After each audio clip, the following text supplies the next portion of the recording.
ቨርጂኒያ ያለሁት። እጁን ዘርግቶ ክንፉን ዘርግቶ በፍቅር የተቀበለኝ እግዚአብሔር ይመስገን። አንዳንዴ ህልም እውን ይሆናል። እውነት ነው። እስራኤል ለምን ሄድክ በሚል ከፍተኛ ዛቻና ማስፈራሪያ የደረሰበት ተወዳጁ የኢቢኤስ ቴሌቪዥን ድምቀት፣ የኢቢኤስ ቴሌቪዥን ምልክትና ቁንጮ የሆነው ጋዜጠኛ ዮናስ ከበደ በሀገረ አሜሪካ ጥገኝነት ጠየቀ ይለናል የዛሬው መረጃችን። ይህ ዜና ታዲያ ለዮናስ አድናቂዎች እሱን መመልከት የሚያስደስታቸው ትዝታችን በኢቢኤስ እና እሁድ ከሰዓት የሱን ፕሮግራሞች ሳይሰለቹ ለሚከታተሉ ትልቅ መከፋትን ድንጋጤን ጭምር የፈጠረ ነው።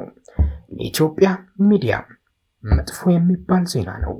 ምክንያቱም ይህንን በተለይም በሙያው ላይ ዕውቀትን ከክህሎት ጋር አዳብሮ ልምዱን ተጠቅሞ በሚያቀርባቸው ግሩም ስራዎቹ ለኢትዮጵያ ሚዲያ ባለሙያዎች ምሳሌ የሚሆን ሰው ነውና ከወራት በፊት ሙሉ ቤተሰቡን ይዞ ወደ ሀገር አሜሪካ የሄደው ተወዳጁ የኢቢኤስ ጋዜጠኛ ዮናስ ከበደ ከስራው ጋር በተያያዘ በደረሰበት ጫና ነው በሀገረ አሜሪካ ጥገኝነት በመጠየቅ በዛው ለመኖር የወሰነው። የአሜሪካ መንግስትም ይቀበለዋል ተብሎ ይጠበቃል። የእስራኤል ከፍተኛ ባለስልጣናትም ለዮናስ ከበደን አሜሪካ እንድትቀበለው ደብዳቤያቸውን እንካችሁ ብለዋል። ዮናስ አሁን በሀገር ውስጥ ወደ ኢቢኤስ የመመለስ ተስፋው ሙሉ ለሙሉ ተሟጧል። ብዙዎች ከሳምንት ሳምንት ይመጣል ብለው እየጠበቁት ጋዜጠኛ ዮናስም በቅርቡ በቅዳሜ ከሰዓት ፕሮግራም ላይ ከአሜሪካ በስካይፒ በመግባት እረፍት ላይ እንደሆነና በቅርቡም ወደ ሀገር ቤት እንደሚመለስ ተናግሮ የነበረ ቢሆንም እውነታው ግን ከዚህ የተለየ ነው።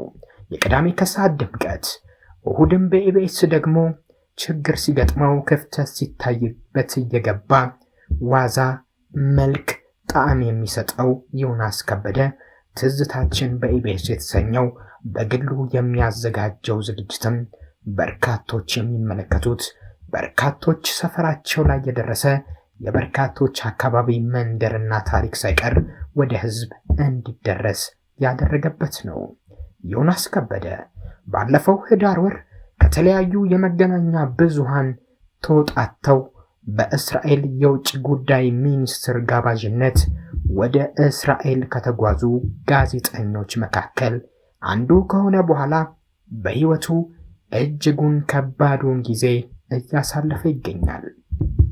በተለይም ለቤተሰቦቹ ደህንነት ጭምር አስጊ እስከሚሆን ድረስ ስራውን ስለሰራ ብቻ ዛቻና ማስፈራሪያዎችን ጨምሮ ከስራ ይሰናበት፣ ኢቢኤስን አንመልከት የሚሉ እንዲሁም የፍልስጤም የህፃናት ደምም አለበት ደሙ ተጨማልቋል የሚሉ ያላቆሙ ሐሰተኛና ከእውነት የራቁ ክሶች በሙስሊሙ ማህበረሰብ ወኪል ነን በሚሉና የፍልስጤም ወዳጅ ነን በሚሉ ኢትዮጵያውያን ተከፍቶበት ስራውን በተገቢው መንገድ መወጣት እስከማይችል ደርሷል።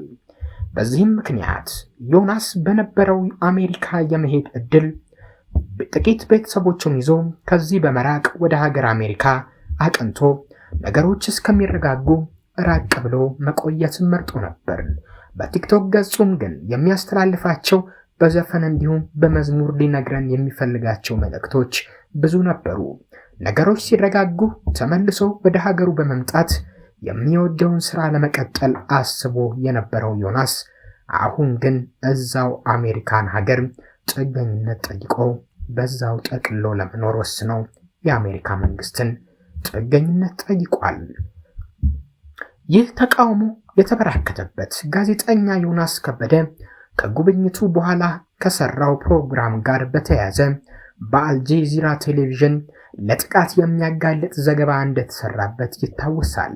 ካናዳ ቶሮንቶ ነዋሪ በሆነ ትውልደ ኢትዮጵያዊ ጋዜጠኛ ዘካሪያስ ሽመልስ አማካኝነት አፍሪካን ጆርናሊስትስ ኦን ኤ ትሪፕ ቱ ኢስራኤል ኤንድ ዘ ከቨሬጅ ዛት ሪዘልትድ በሚል ርዕስ ስለ ጋዜጠኞቹ የጉብኝት ፕሮግራም በአልጄዚራ ቴሌቪዥን ላይ የተላለፈው ዘገባ ኢትዮጵያውያን ጋዜጠኞች በእስራኤል መንግስት ጋባዥነት ወደ ስፍራው መሄዳቸውን በመኮነን ጋዛ ድረስ ሄደው የፍልስጤማውያንን ሰቆቃና ውድመት ሳይዘግቡ ነው የመጡት የሚል የተሳሳተ ዘገባ መስራቱን ተከትሎ በተለይም በኢቢኤሱ ጋዜጠኛ ዮናስ ላይ በሀገር ውስጥ ባሉ ጽንፈኛ የፍልስጤም ደጋፊዎች ዛቻና ማስፈራሪያ ሲደርስበት ቆይቷል። ዛቻና ማስፈራሪያ አድራሾቹ ዮናስ የፍልስጤም ሕፃናት ደም አለበት፣ እንዴት እስራኤል ይሄዳል፣ ሄዶ ሲመጣስ እንዴት ስለ ፍልስጤም ዝም ይላል በማለት የልጅ ወንጀላን ነው የወነጀሉት። ዮናስ እስራኤል ሄደው እስራኤልን ለመጎብኘት እንጂ የእስራኤልን የጦር ካምፕ ለመጎብኘት አይደለም። ጦርነት ላይ የነበረች ሀገር በጦርነት ቀጠናዎቿ ፍልሚያዎች ሊኖሩ ይችላሉ እንጂ በተቀረው የሀገሪቱ ክፍል መደበኛ ህይወት ነው የሚመራበት። እነ ዮናስም የጎበኙት ይህንን ነው። አንዳንድ ጽንፈኞች የአልጄዚራን ዘገባ ብቻ መነሻ በማድረግ ታዲያ በጋዜጠኛ ዮናስ ከበደና በሌሎች ጋዜጠኞች ላይ ስም የማጥፋት ዘመቻን በመክፈታቸው በላይ ኢቢኤስ ቴሌቪዥንን እንዳትመለከቱ የሚል ዘመቻ ጭምር አስከፍተው ዮናስ በወቅቱ ስራውን በነፃነት መስራት ባለመቻሉ ለእረፍት በሚል ወደ አሜሪካ ቤተሰቦቹን ይዞ አቅንቷል።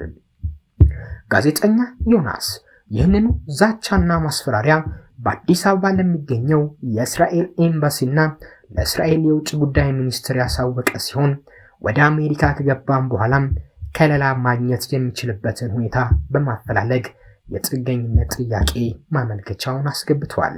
በዚህም በቀላሉ ተቀባይነት ያገኛል ተብሎ ይጠበቃል።